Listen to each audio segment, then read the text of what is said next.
Bismillahirrahmanirrahim. Assalamu alaikum all of you. This is Shazia Mallah, roll number 86, B.Ed 1.5, morning in Faculty of Education, University of Sindh, Jamshoro. Now my presentation topic is sample and sample size assigned by respectable Sir Amjad Ali Arain. First of all, that what is population? A complete collection of individual object of measurement under consideration will be called a population, means entire observation.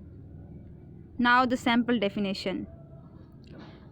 In research term, a sample is a group of people, object or item that are taken from a large population for measurement. The sample should be representative of the population to ensure that we can generalize the finding from the research. Sample to the population as a whole. Means sample, a part of a population is called sample, or any part of a population that truly represent. Or sample of the population, for example, a total corona cases of our country is a population, but we separate some cases is our sample. Continue. A sample is defined as a smaller set of data that a researcher choose or select from a larger population by using a predefined selection method.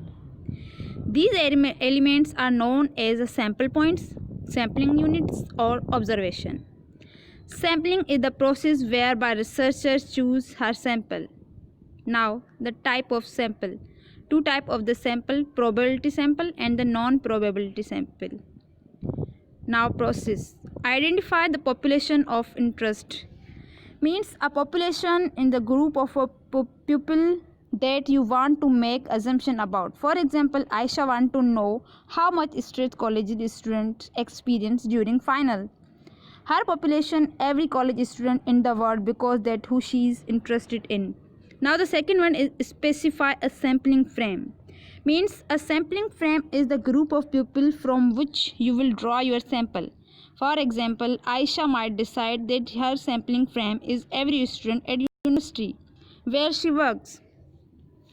Now the third one is specify a sampling method.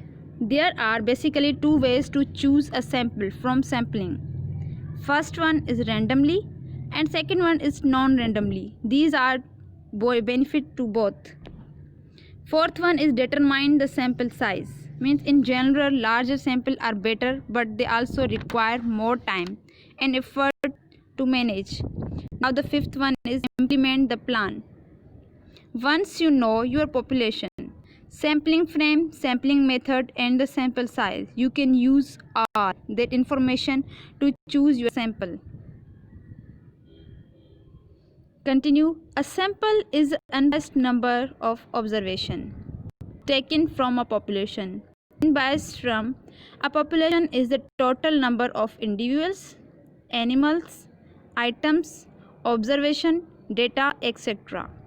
of any given subject. So the sample, in other words, is a portion, part of fraction of the whole group and act as a subset of the population. Samples are used in a variety of settings where the research is conducted. Scientists, marketers, government agencies, economics, and the research group are among those who use sample for their study and measurement.